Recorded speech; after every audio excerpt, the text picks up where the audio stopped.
The hooded moon, whenever it comes in here, comes in a strange kind of a place, because what we're doing is we're looking for a rhyme for moon, and of course famously, and really should not be the case, June might be the rhyme for moon in June, but strangely enough what Joyce does here is that he rhymes hooded moon with ancient plenilune, and plenilune means full moon.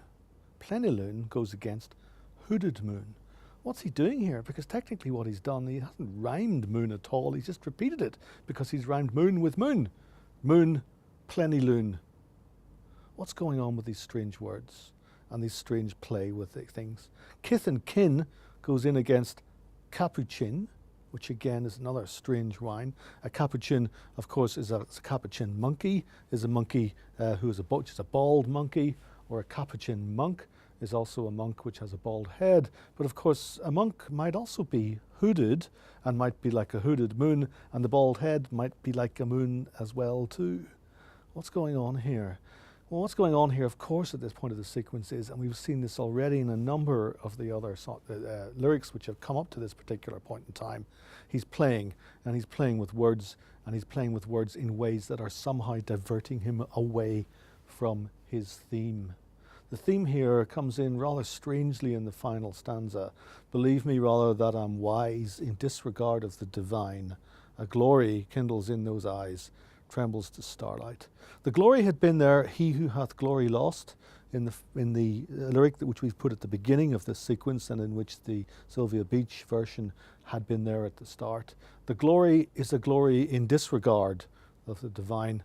We must remember, of course, that this is very much a poet who has lost his Catholic faith, for all that there has been various Catholic and medieval material in the previous stanza.